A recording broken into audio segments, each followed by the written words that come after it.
Assalamualaikum warahmatullahi wabarakatuh. Selamat pagi dan salam sejahtera untuk kita semuanya. Om Swastiastu, Namo Buddhaya, salam kebajikan.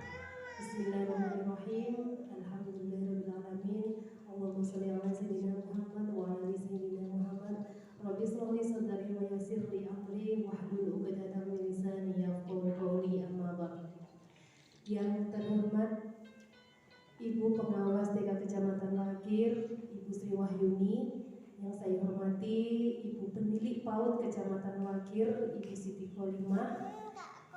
Kepala TK PGRI 2 Wakir, Ibu Suliana MPD. Ibu Kepala Sekolah TK PGRI Kecamatan Wakir, dan juga teman-teman guru yang sangat saya banggakan. Puji syukur alhamdulillah pada pagi hari ini kita semuanya senantiasa diberikan nikmat sehingga kita dapat bersama-sama hadir dalam acara diseminasi aksi nyata modul 1.4 budaya positif sebagai rangkaian dari tugas pendidikan guru penggerak. Salawat serta salam tetap tercurahkan kepada junjungan kita, tauladan kita, Nabi besar Muhammad SAW. Semoga syafaat fi dunya wal akhirah selalu menyertai kita semuanya. Baiklah, Bapak Ibu hadirin yang saya hormati, untuk acara pada pagi hari ini yaitu yang pertama adalah pembukaan, yang kedua adalah sambutan dari Kepala TK PGRI 2 Wakir, kemudian dilanjutkan dengan sambutan dari pengawas TK Kecamatan Wakir, dan dilanjutkan dengan acara inti yaitu acara diseminasi modul 1.4 yaitu aksi nyata budaya positif. Baiklah Bapak Ibu, sebelum acara kita mulai, marilah kita awali dengan berdoa terlebih dahulu dengan harapan agar acara nanti mendapatkan ridho dan barokah dari Allah Subhanahu wa taala. Ila hadratina Mustafa Rasulullah sallallahu alaihi wasallam. Al-Fatihah.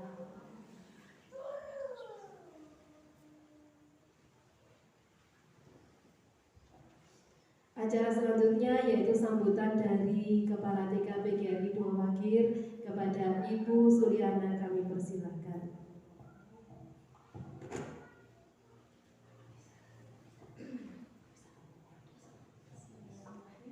Assalamualaikum warahmatullahi wabarakatuh. Assalamualaikum warahmatullahi wabarakatuh. Yang terhormat Ibu Pengawas TK Kecamatan Wakir, Ibu Sri Wahyuni, Ibu Penilik PAUD Kecamatan Wakir, Ibu Siti Kholimah, Ibu Kepala TK PGRI se-Kecamatan Wakir, juga guru-guru TK PGRI se-Kecamatan Wakir yang kami banggakan. Puji syukur alhamdulillah, patutlah kita hanya pada hari ini kita haturkan kehadiran Allah Subhanahu wa taala, karena pada kesempatan ini hari Senin tanggal 30 Januari 2023 kita bisa bertemu di ruangan ini, di gedung Aula TK PGRI 2 ini dalam keadaan sehat walafiat dalam kegiatan yaitu diseminasi aksi nyata budaya positif modul 1.4 pendidikan calon guru penggerak angkatan 7 yang dalam hal ini oleh Ibunda Miftahul Hidayah dari lembaga TK PGRI 2. Di sini saya tidak banyak yang ingin kami sampaikan.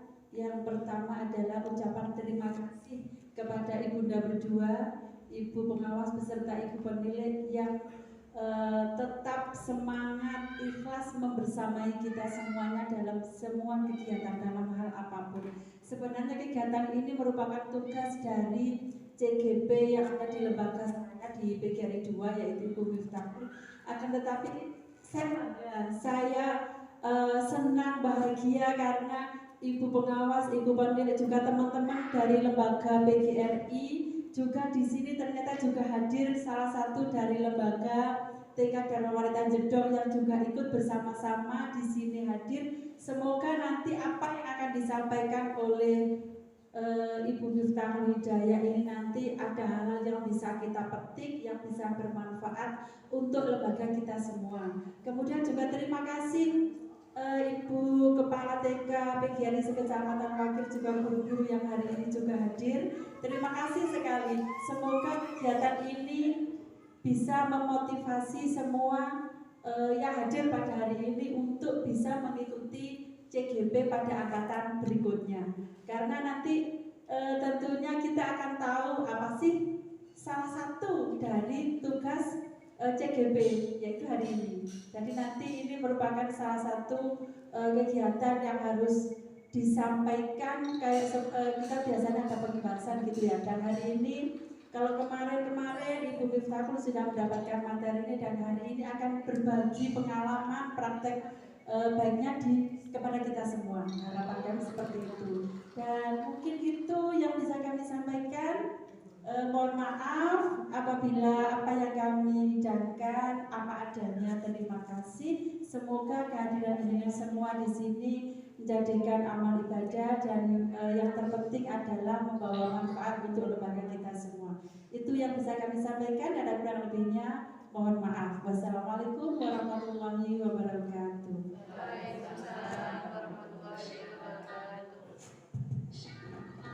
Terima kasih disampaikan kepada Ibu Kepala TK PGRI 2.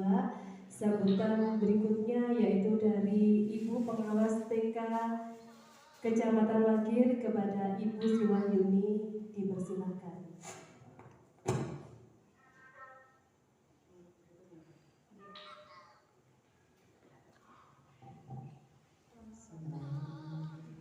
Assalamualaikum warahmatullahi wabarakatuh. Waalaikumsalam warahmatullahi wabarakatuh. Bismillahirrahmanirrahim. Alhamdulillahirabbil alamin. Wa bihi nasta'in ala umuri dunya sayyidina wa maulana Muhammadin wa ala alihi wa sahbihi ajma'in.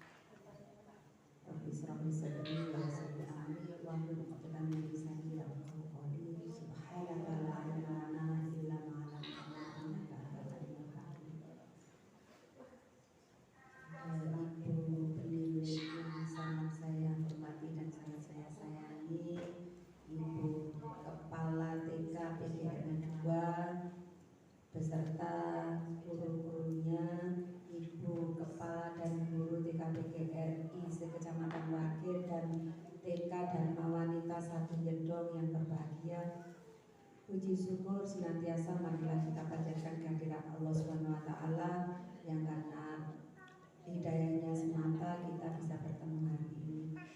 Sholawat salam semoga tetap tercurah kepada junjungan kita Nabi besar Muhammad Sallallahu Alaihi Wasallam yang kita harapkan syafaatnya nanti di hari kiamat. Ibu-ibu semuanya, dalam rangkaian kegiatan hari ini kita akan mengikuti pemaparan diseminasi aksi nyata budaya positif pendidikan guru penggerak angkatan 7 oleh Bu Miftahul Hidayah CGP angkatan 7 Kabupaten Malang. Alhamdulillah di Kecamatan Wakil sudah ada 1 guru penggerak yaitu Bunda Pianti, alhamdulillah menjadi motor, dan selanjutnya diikuti oleh Bunda Miftah. Dan saya berharap ini tidak akan berhenti di sini, mungkin ada angkatan-angkatan berikutnya, teman-teman dari lembaga-lembaga yang hadir pada hari ini khususnya dan umumnya di Kecamatan Wakil akan mengikuti jejak beliau-beliau ini, ya. Dan saya berharap nanti jangan sampai kegiatan-kegiatan seperti ini menjadikan gini, waduh kok Soromo tadi guru penggerak gak wes gitu ya. Jangan sampai seperti itu, tapi akan menjadikan semangat bagi kita. Oh ternyata ilmunya banyak sekali ya jadi guru penggerak. Makanya kalau saya mau pinter, saya mau daftar saja dari guru penggerak. Masalah diterima atau tidak itu masalah nanti, yang penting kita harus mencoba. Dan ini saya juga apresiasi yang sebesar-besarnya kepada Bu Mifta yang sudah berani maju, dan ini menjadi orang yang kedua dari Kecamatan Wakir, dan ini sikap keberanian yang luar biasa. Mudah-mudahan akan menular pada teman-teman. Jangan takut dulu, jangan takut bergerak. Kalau orang jalan bisa saja jatuh, tapi tidak semua orang bisa berjalan jatuh. Jadi kesulitan-kesulitan dalam perjalanan pasti ada, tetapi itu tidak akan menjadi halangan kita semua untuk maju.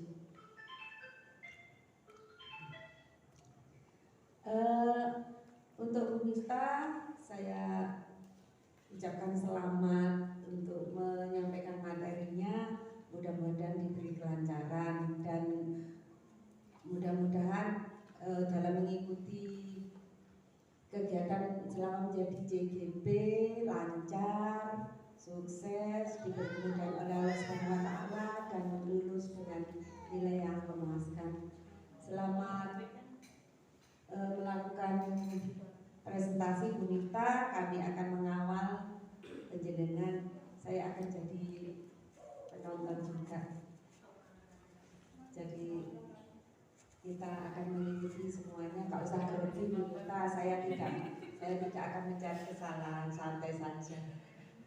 Kita kalau di sini kita partner ya, kita sama-sama. Saya juga belajar karena ya itu, mencari ilmu itu tidak ada batasnya. Jadi dari manapun asalnya, tidak harus ilmu itu dari atasan saya, tidak, tapi dari teman-teman juga saya banyak mendapatkan ilmu, terutama dari Bu Yanti juga banyak sekali ilmu yang sudah saya dapat, saya ambil dengan tidak merasa ya kalau ilmunya saya ambil. Itulah fitrah saya. Mungkin hanya itu yang perlu saya sampaikan. Terima kasih pada teman-teman yang sudah support, kepada TKBGRI 1, 2, 3 dan Dharma Wanita 1 Jedong. Untuk ini selamat mengikuti dan saya ucapkan terima kasih. Bila ada hidayah. Wassalamualaikum warahmatullahi wabarakatuh. Waalaikumsalam warahmatullahi wabarakatuh.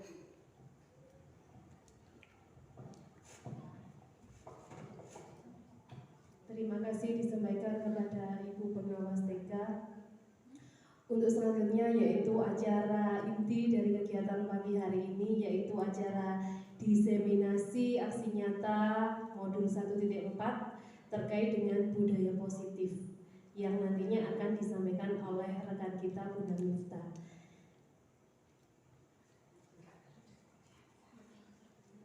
Monggo kepada Bunda Mifta disilakan. Baiklah Bapak Ibu yang berbahagia, marilah kita saksikan pemaparan dari Bunda Miftahul Hidayah terkait dengan diseminasi aksi nyata budaya positif modul 1.4 yang merupakan bagian dari rangkaian pendidikan guru penggerak angkatan 7 di wilayah Kabupaten Malang. Adapun nanti ada 2 sesi yang akan kita jalani. Yang pertama yaitu sesi pemaparan atau berbagi yang akan disampaikan oleh Bunda Mifta. Kemudian sesi kedua yaitu sesi tanya jawab. Baiklah, untuk menyingkat waktu, marilah kita beri aplaus yang meriah untuk Bunda Mifta.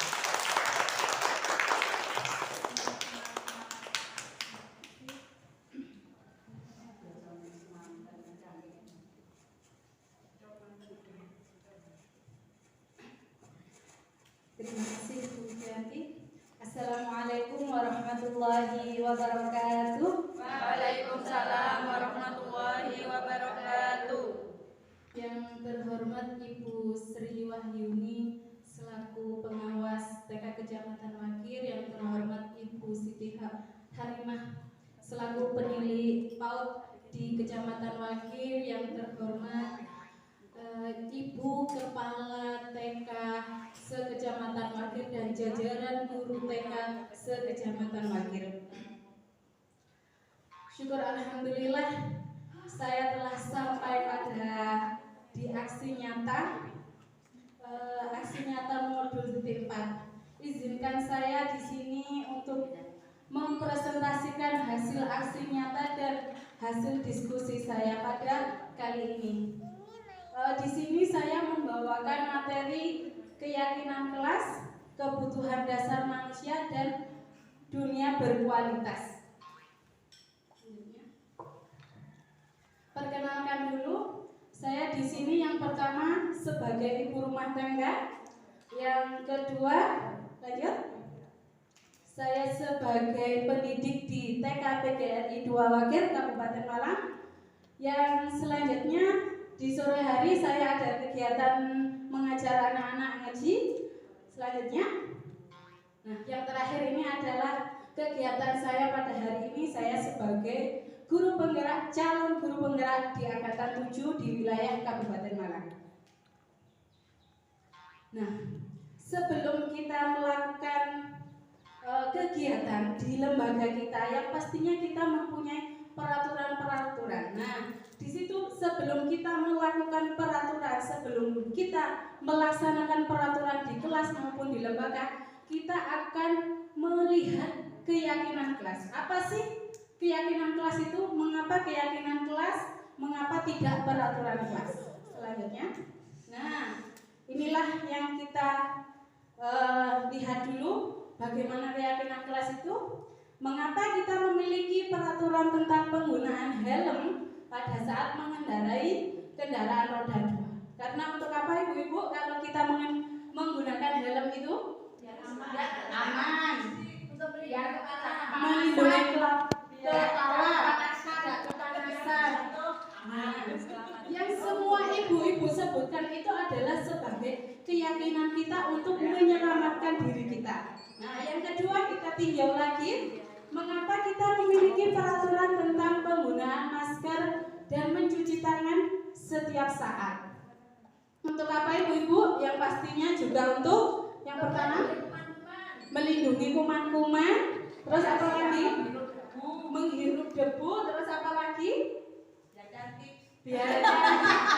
Boleh juga. Karena itu semua yang ibu sebutkan itu adalah meyakini untuk menjaga kesehatan kita. Nah, dari situlah nilai-nilai keselamatan atau kesehatan inilah yang kita sebut sebagai suatu keyakinan. Betul ibu-ibu? Kalau kita tidak yakin, oh helman jarene kok bisa, kalau misalkan nanti kalau tidak kemungkinan ya, kalau ada kecelakaan ya ibu-ibu, makanya kita harus menggunakan helm. Nah, disitulah kita mempunyai keyakinan. Nah, keyakinan yaitu nilai-nilai kebajikan universal yang disepakati secara tersirat dan tersurat, lepas dari latar belakang suku, negara maupun bahasa dan agama. Selanjutnya, nah, disinilah pembentukan keyakinan kelas.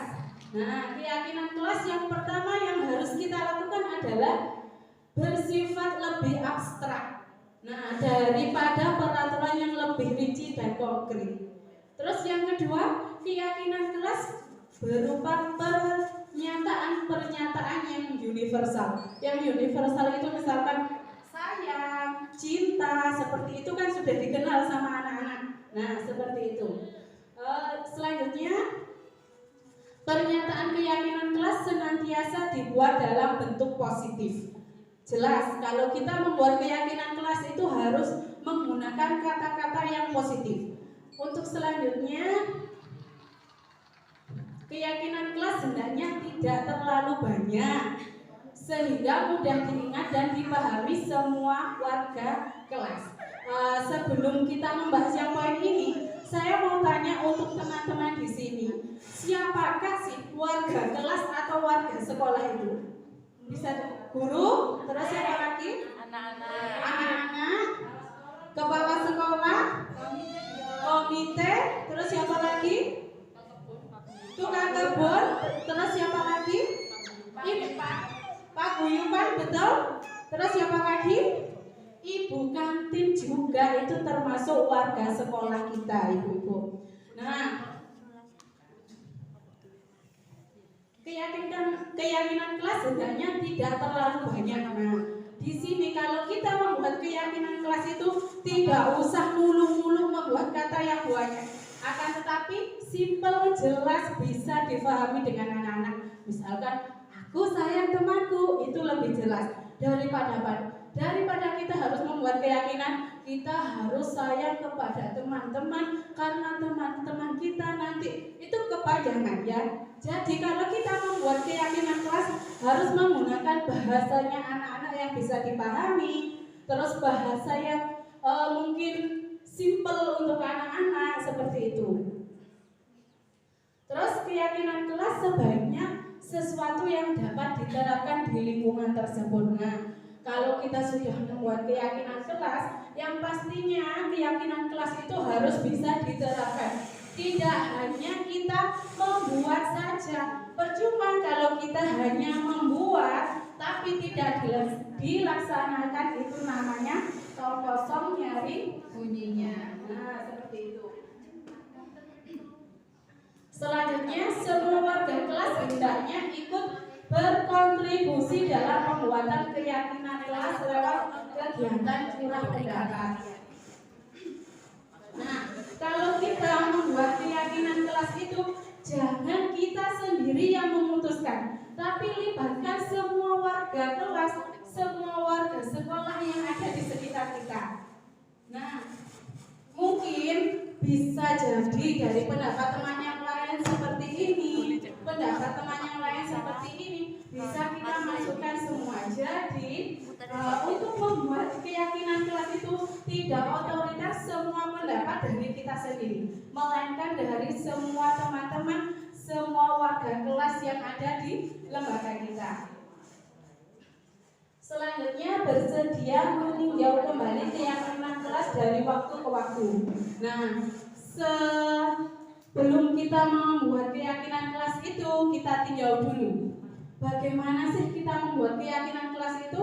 Setelah dibuat, yang pastinya dilaksanakan. Bukan hanya dibuat saja terus ditempel, tidak, tapi kita laksanakan. Kalau sudah kita laksanakan, yang pastinya satu poin dari keyakinan kelas yang kita lakukan itu kita evaluasi. Bagaimana sih keyakinan kelas poin 1 ini bisa berjalan dengan lancar? Bagaimana sih poin 2 dari keyakinan kelas ini kok tidak bisa berjalan? Seperti itu. Selanjutnya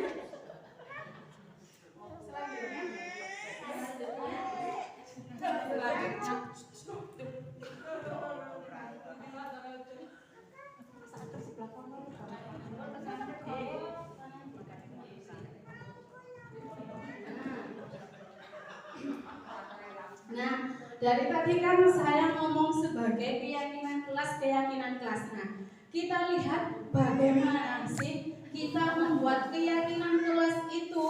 Nah, yang pertama kita tinjau dulu dari bagan budaya positif ini. Yang pertama ada di lingkup peraturan. Nah, lingkup peraturan ini adalah lingkup peraturan yang kecil. Dari segi hal yang kecil, peraturan itu misalkan, ayo anak-anak menyapu hari ini agar kelas kita bersih. Nah, itu dari lingkup yang kecil, kita mulai dari lingkup yang kecil. Setelah itu kita membuat keyakinan, kenapa sih kelas kita kok harus disapu? Kenapa? Biar bersih, terus biar apa lagi? Biar indah, biar rapi. Nah, itulah keyakinan kita.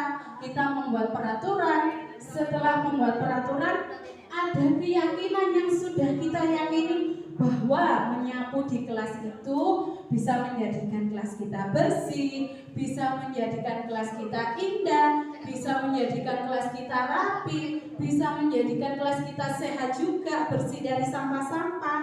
Nah, seperti itu. Selanjutnya, kalau sudah kita meyakini itu tadi, kita akan di lingkungan positif. Nah, dari keyakinan itu tadi, keyakinan kelas itu akan menimbulkan sebuah lingkungan positif yang mulai dari sini bagannya besar. Bagannya mulai besar ya, dari peraturan, dari keyakinan, itu kita lebih tingkat lagi di lingkungan positif. Setelah kita meyakini yang sudah kita lakukan tadi, itu akan menimbulkan suatu lingkungan positif. setelah lingkungan positif kita sudah terlaksana, kita sudah terlibat dari semuanya, akan menumbuhkan sebuah budaya positif. Nah, budaya positif tersebut ini pada lingkungan, cakupan lingkungan yang sangat luas. Budaya positif ini mencakup di semua warga sekolah maupun di masyarakat kita, di kehidupan kita. Nah, seperti itu. Jadi, untuk membuat sebuah keyakinan kelas itu, kita mulai dari peraturan. Setelah peraturan, kita meyakini dari peraturan itu. Setelah kita meyakini dari peraturan tersebut, kita akan menumbuhkan sebuah lingkungan positif. Setelah menumbuhkan lingkungan positif, yang pastinya akan berdampak pada budaya positif yang akan menjadikan lingkungan kita itu lebih baik lagi. Next, selanjutnya.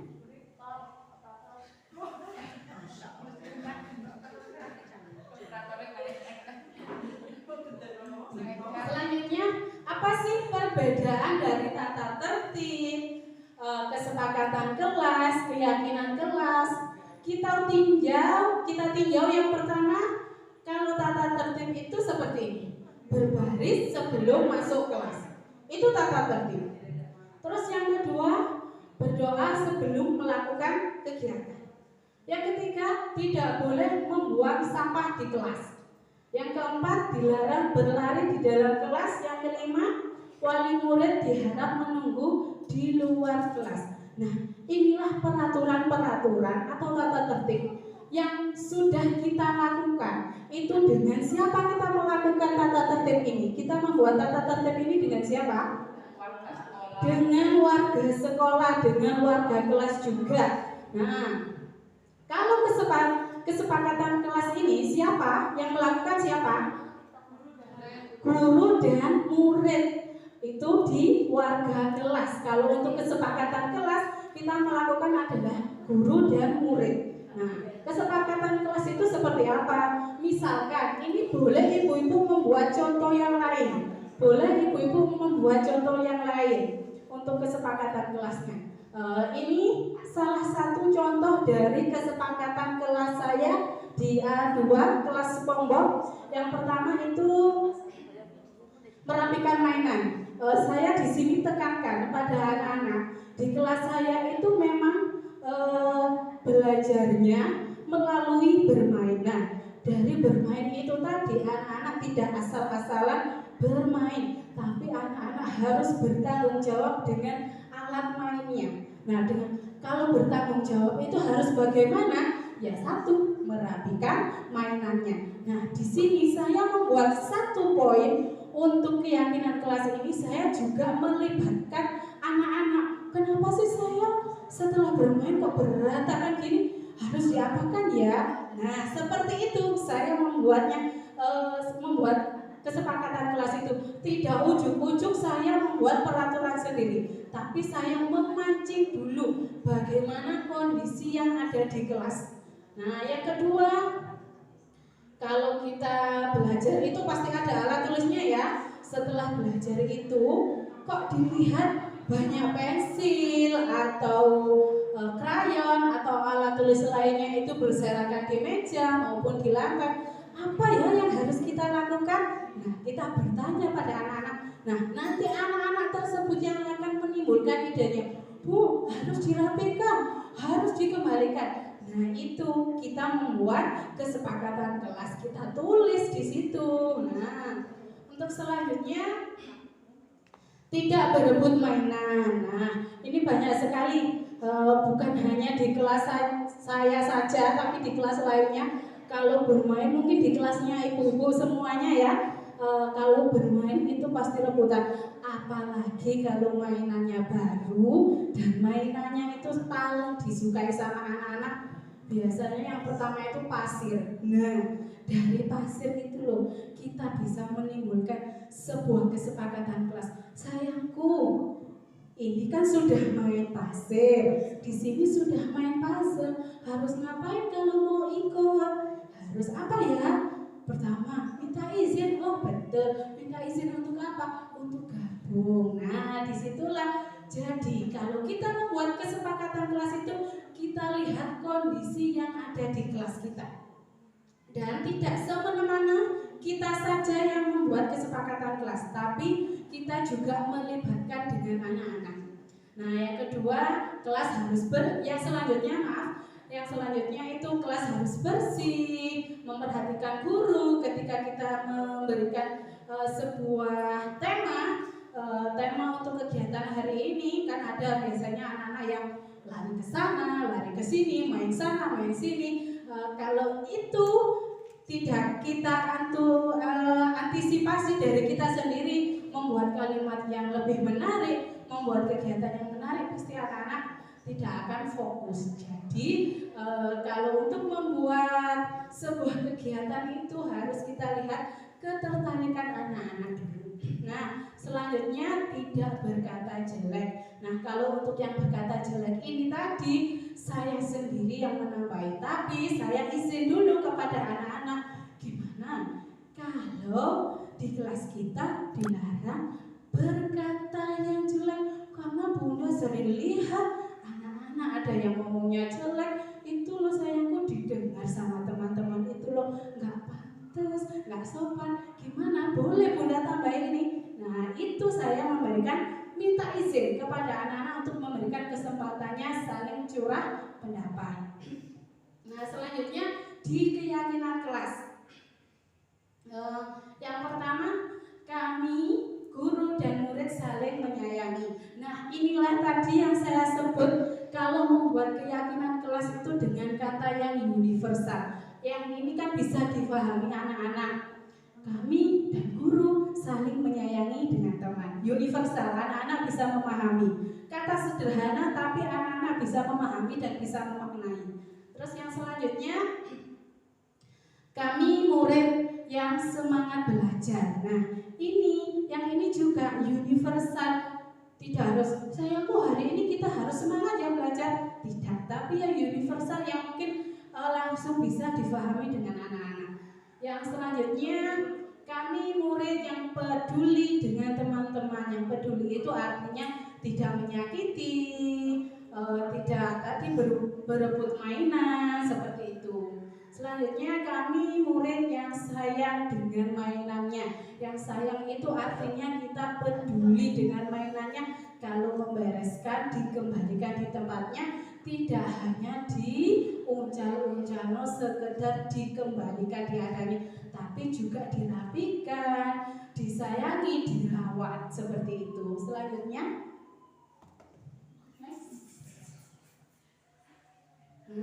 ini prosedur dari pembentukan keyakinan kelas.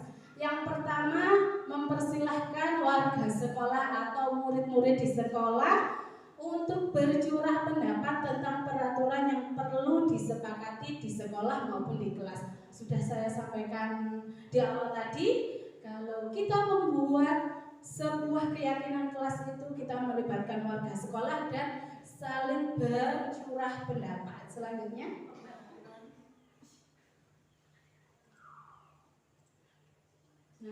yang kedua, kalau sudah kita curah pendapat, yang pastinya pendapat tadi kita terima dan kita catat. Mencatat semua masukan para murid, warga sekolah di papan tulis atau di kertas besar, kertas ukuran post-it itu yang terus ditempelkan di kertas putih besar, ditulis di post-it seperti itu, di mana semua anggota kelas atau warga sekolah bisa melihat hasil curah pendapat. Nah, misalkan dari teman ini kita punya pendapat apa, kita tulis di kertas post-it. Nah, setelah ditulis kita tempel nanti semuanya kalau sudah mencurahkan pendapatnya, kita baca bersama.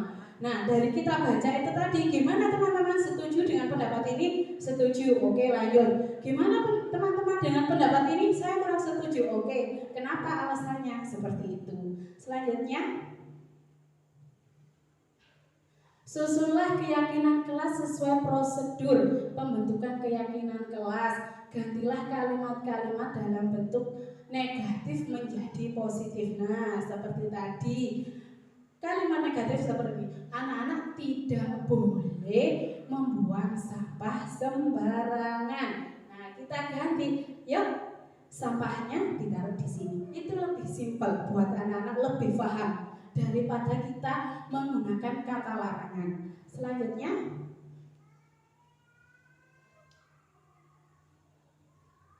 nah yang keempat, tinjau kembali daftar curah pendapat yang sudah dicatat.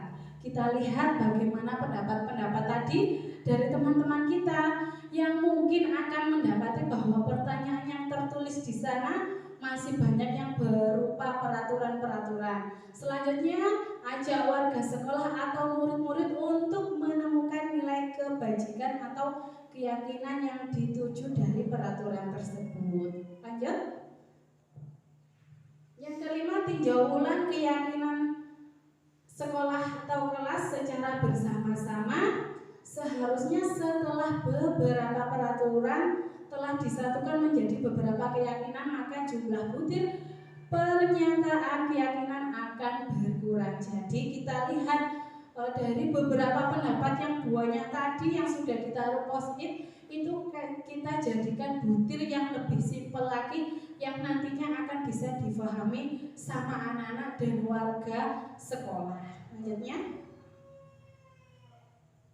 setelah keyakinan sekolah atau kelas selesai dibuat, maka semua warga kelas dipersilakan meninjau ulang dan menyetujui dengan menandatangani keyakinan kelas tersebut termasuk guru dan semua. Kalau sudah fix keyakinan kelas dari pendapatnya teman-teman tadi, baru kita tanda tangani. Nah, kenapa kita tanda tangani? Itu sebagai salah satu bukti resmi kalau kita sudah melakukan keyakinan kelas ini harus dilaksanakan, dilakukan, tidak hanya sekedar ditulis saja.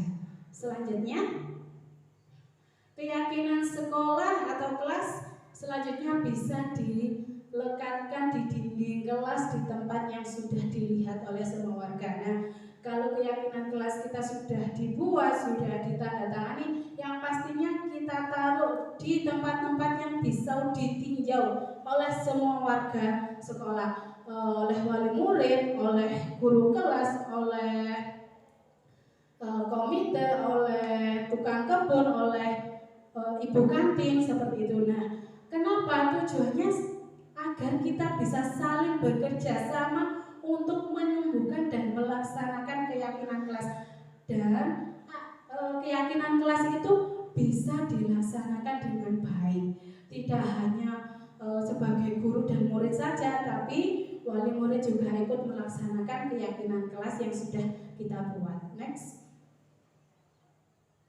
Nah, kita lihat dulu produk keyakinan kelas. Belum. Satu dulu. Nah, kita lihat dulu produk dari keyakinan kelas sebelum melakukan khususnya saya sebelum melakukan keyakinan kelas ini. Apa yang bisa dilihat dari foto ini? Marat-marit. Betul, selain marat-marit, apalagi ya? Mungkin mainannya dicampur aduk, tidak teratur ya. Inginnya dia itu memang kreatif, tapi dia tidak tahu peraturannya, bagaimana kita bermain itu. Nah, ini sebelum saya melakukan keyakinan kelas, saya tinjau dulu bagaimana kondisi di kelas saya. Oh, ternyata seperti ini. Nah, next, lanjut. Setelah saya melakukan keyakinan kelas dengan bertanya dengan anak-anak, apa yang dilakukan? Ini dia satu persatu mengambil mane-manenya untuk dikembalikan di tempatnya. Nah, si ini mencari mane-mane yang tidak sama bentuknya, karena ini bentuknya sebetulnya tidak sama ya.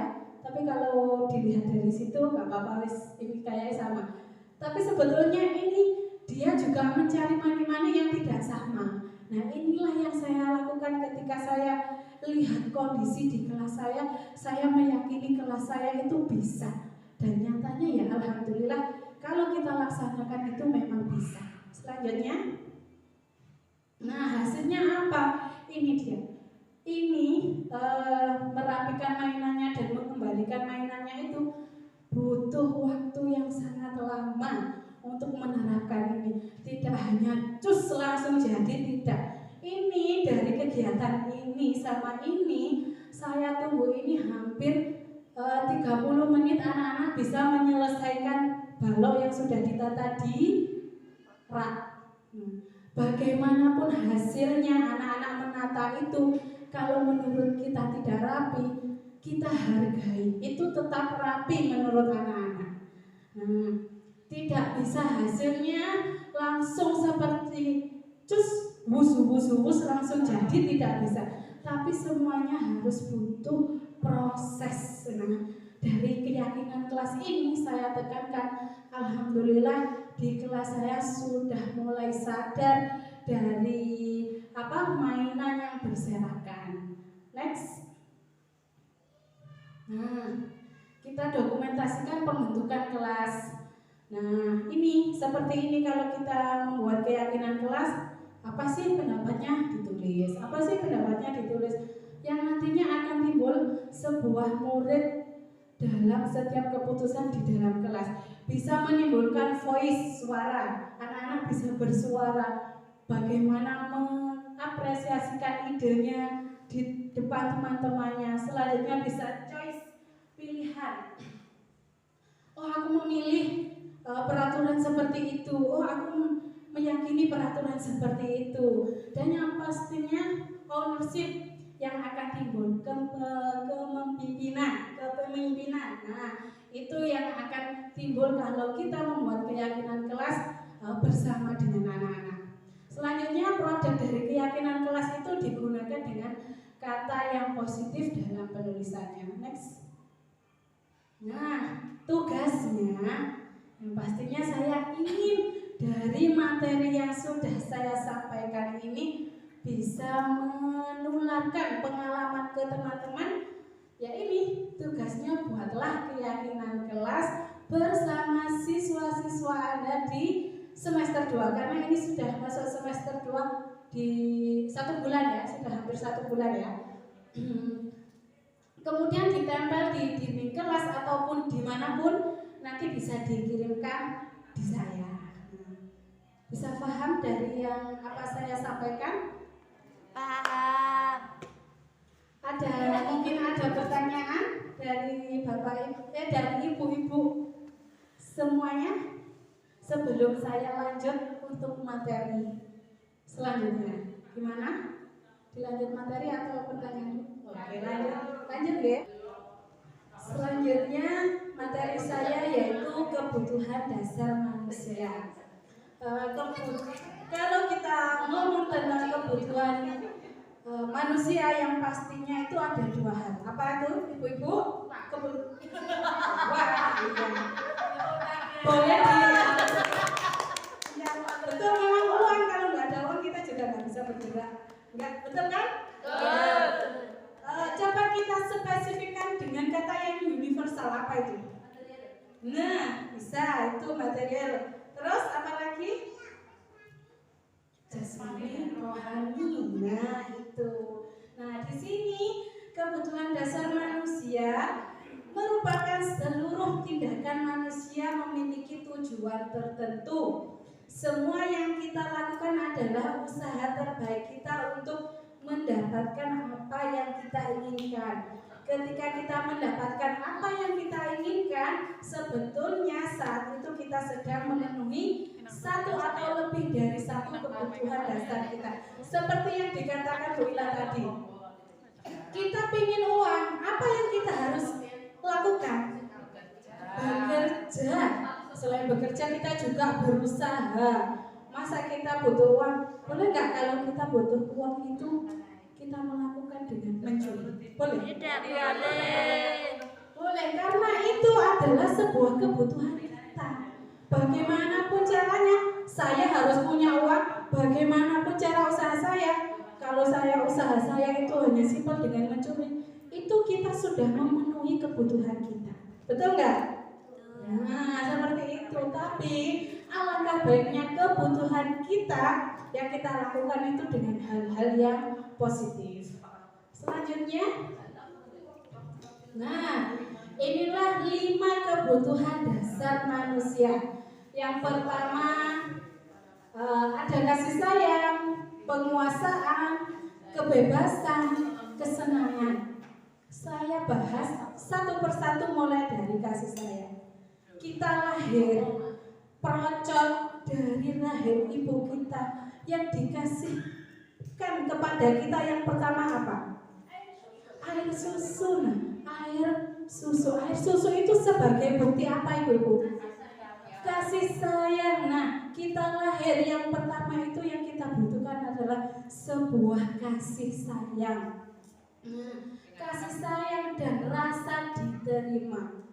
Nah, rasa diterima. Selanjutnya ada penguasaan. Kalau sudah diterima, kita bisa merasa berkuasa. Oh ya, alhamdulillah saya di sini bisa diterima.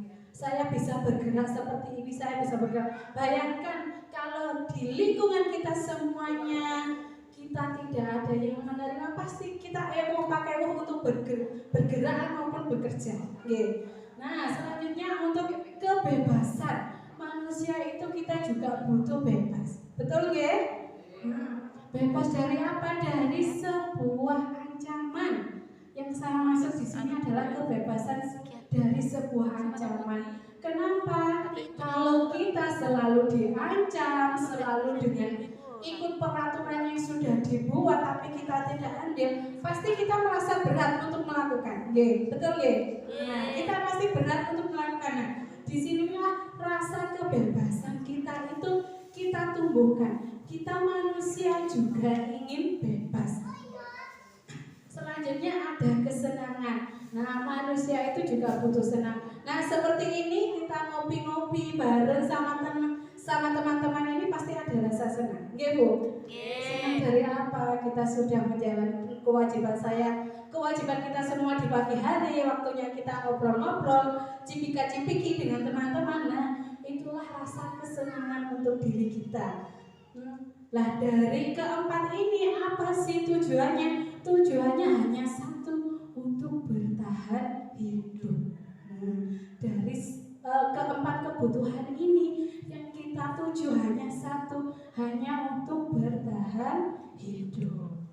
Kalau kita merasa tidak ada yang mengkasih sayangi, tidak ada rasa penguasaan, tidak ada rasa kebebasan, tidak ada rasa kesenangan, yang pasti kita itu bagaimana ya rasanya, kayak hidup itu tak ada semangat lagi.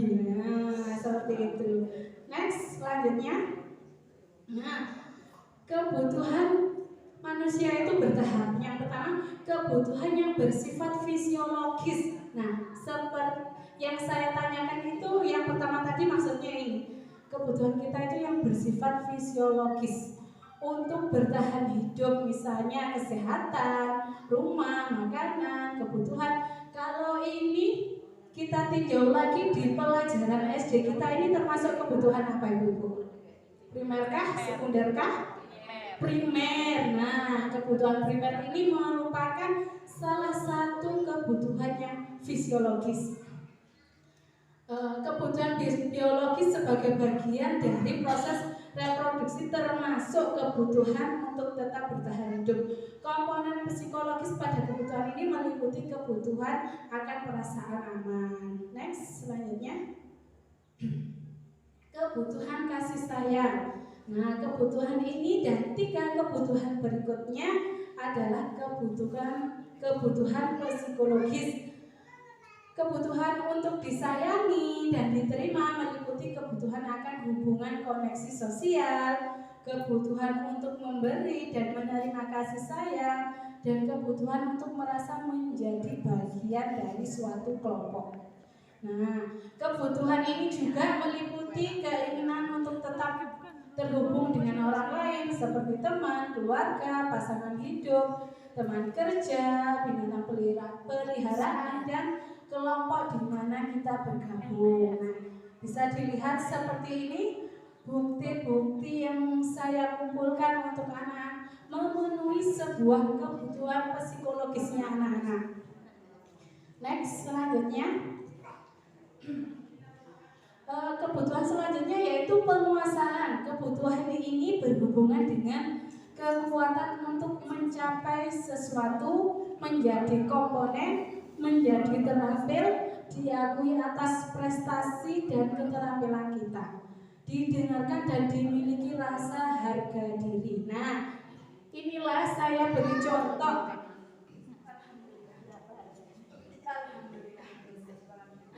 Nah, saya beri contoh dari foto yang saya ambil ini. Anak-anak bermain di kegiatan bermain itu, anak-anak bermain seperti ini saya menyuruh untuk presentasikan hasil dari bermainnya. Bagaimana sih? Nah, dari presentasi itu saya menghargai anak-anak dari keterampilannya, dari proses dihargainya, dari proses penguasaan dirinya, bagaimana dia bisa presentasi dengan teman-temannya. Untuk anak-anak, kalau saya menggunakan bahasa presentasi itu sederhana. Kita tampilkan yuk hasil teman-teman kita simak dulu ya. Nah itu, kalau saya bilang ayo presentasi dari bermain, itu tidak, anak-anak tidak akan paham. Tapi saya ajak dengan bahasa yang bisa anak-anak pahami. Nah disinilah kalau ada anak-anak yang presentasi, teman-teman itu mendengarkan, jadi punya rasa untuk dihargai. Nah, next selanjutnya ada rasa kebebasan. Kebutuhan untuk bebas adalah kebutuhan akan kemandirian, otonomi, memiliki pilihan dan mampu mengendalikan arah hidup seseorang. Anak-anak dengan kebutuhan kebebasan yang tinggi menentukan pilihan, mereka perlu banyak bergerak, suka mencoba-coba, tidak terlalu berpengaruh orang lain, dan senang mencoba hal baru dalam yang menarik. Nah, coba sih bisa ibu-ibu sampaikan apa sih pendapat ibu-ibu tentang foto ini? Bermain peran. Bermain peran, terus apa lagi? Tidur, terus apa lagi? Kalah-kalahan. Nah, dari yang ibu sebutkan tadi, ini adalah sebuah rasa kebebasannya anak-anak. Aku bebas mau ngapain. Inilah yang disebut kebebasannya anak-anak. Terserah ibu-ibu mau bilangnya seperti yang jenengan sebutkan tadi, tapi ini anak-anak merasa bebas, Tidak harus ayo bermain boneka seperti ini, tidak. Tapi dibebaskan bagaimana caranya anak-anak untuk bermain. Apalagi yang ini. Nah, ini sangat bebas sekali. Sangat bebas sekali, merasa dibebaskan sekali. Selanjutnya, kebutuhan selanjutnya adalah sebuah kesenangan. Kebutuhan akan kesenangan adalah kebutuhan untuk mencari kesenangan bermain dan tertawa. Bayangkan hidup tanpa kenikmatan apapun, bagaimana rasanya? Tidak curhat ya, tapi kita sharing materi saja. Bayangkan hidup tidak ada kenikmatan apapun, rasanya hampa.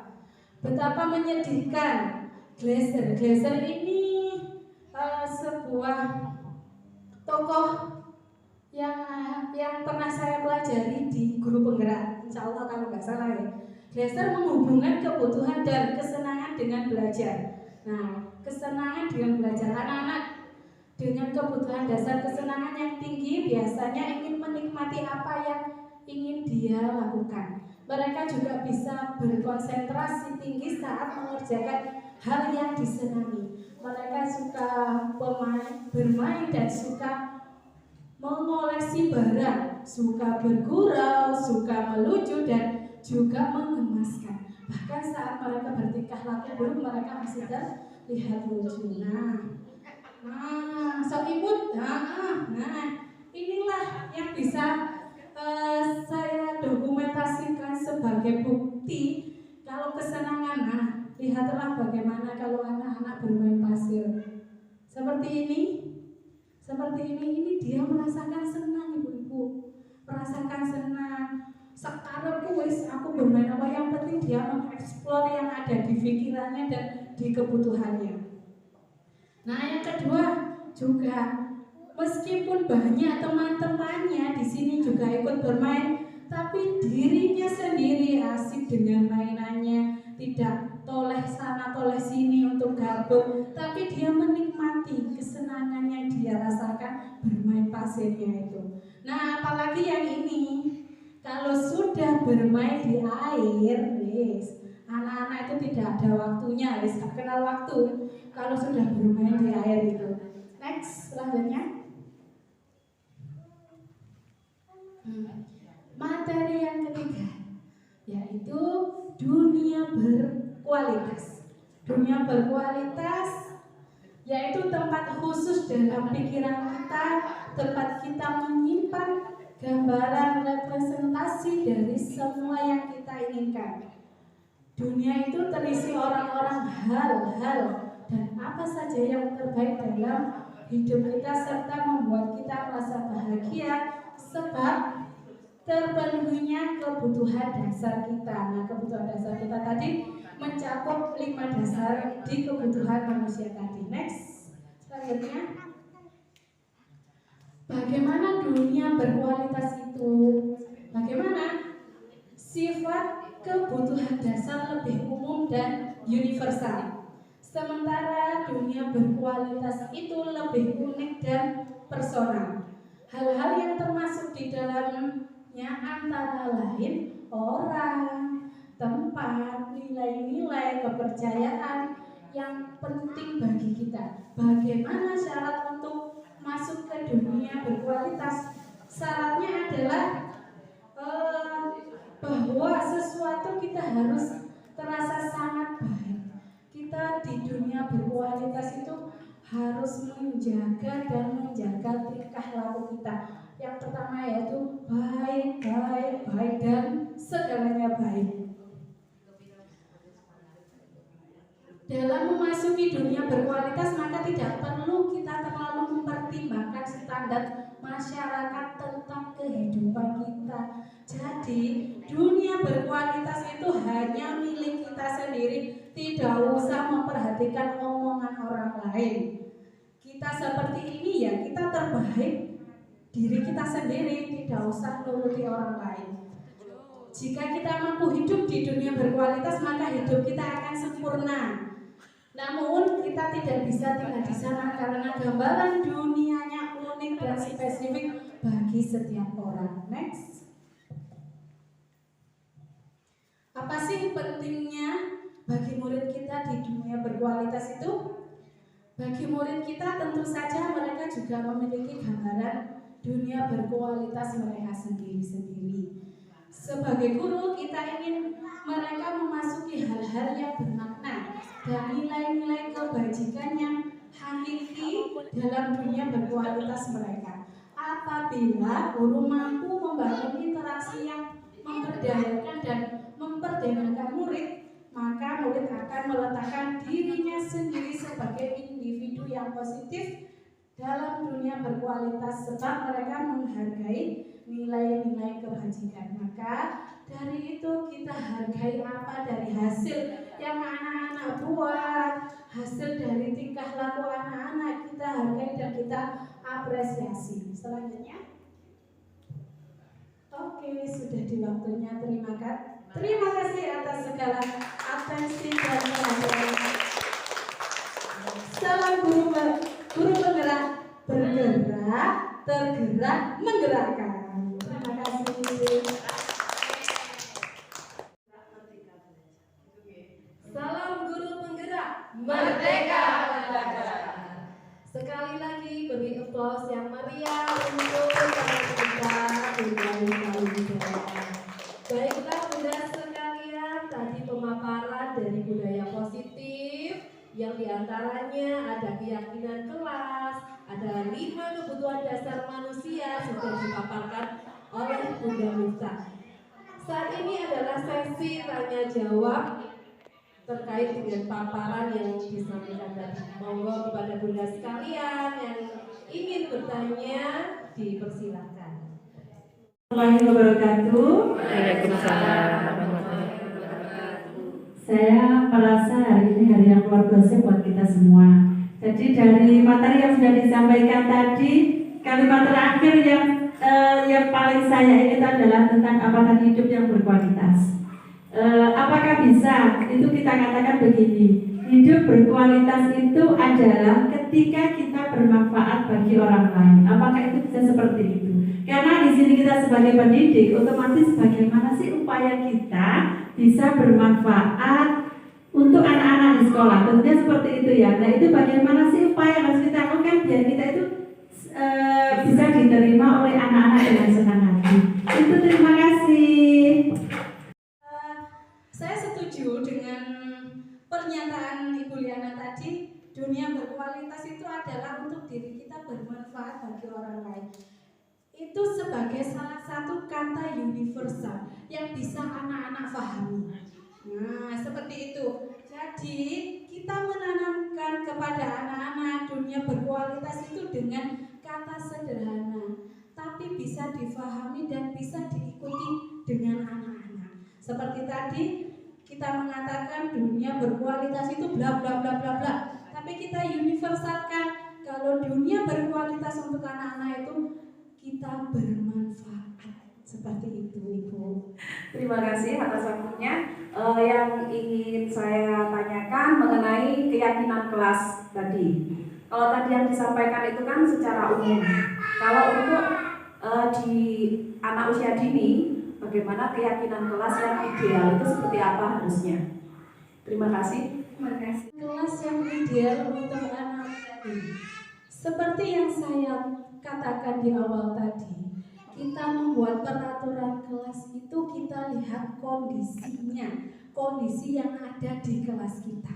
Nah, setelah kita melihat kondisi yang ada di kelas kita tanya jawab ke anak-anak dengan keadaan kelas yang ada di kelas kita itu bagaimana, rapikah, bersih, apa kotor. Nah, seperti itu kita membuat keyakinan kelas. Kalau anak-anak sudah berpendapat, marilah kita sebagai pendidik memberikan kesimpulan kepada anak-anak untuk membuat keyakinan kelas itu dengan kata yang universal. Sekali lagi saya katakan yang universal yang bisa difahami anak-anak. Misalkan di situ tadi sudah saya sebutkan, saya sayang kepada teman kita. Nah, seperti itu, tidak harus dengan kalimat yang panjang, tapi simpel bisa difahami anak-anak. Aku sayang dengan mainan. Nah, seperti itu. Tidak harus ayo mainannya dikembalikan di tempatnya. Itu tidak bisa sama anak-anak difahami. Gak mungkin babak. Kalau anak-anak kita suruh untuk membereskan, ayo dibereskan mainannya, ayo dibereskan. Wes, tambah hilang, Bu. Tapi kita membuat kalimat yang positif untuk anak-anak. Sayang gak dengan mainannya? Kita bereskan yuk. Nah, itu anak-anak bisa langsung bergerak. Tidak harus dengan disuruh, ayo itu beres no. Gak mungkin bisa anak-anak seperti itu. Seperti itu, Bunda. Baiklah, terima kasih dengan pertanyaan yang sudah diajukan oleh Ibu Kepala TK dan juga rekan kami Ibu Widiawati dari TK PGRI 3 wakil. Semoga jawaban yang disampaikan oleh Bunda Mirsa bisa menjawab kegundahan yang dirasakan. Baiklah, untuk kegiatan pada pagi hari ini telah selesai juga, yaitu diseminasi budaya positif sebagai rangkaian dari tugas di pendidikan guru penggerak yang memang harus dilaksanakan. Terima kasih atas segala perhatian dan mohon maaf atas segala kekurangan. Saya akhiri. Wassalamualaikum warahmatullahi wabarakatuh. Waalaikumsalam warahmatullahi wabarakatuh.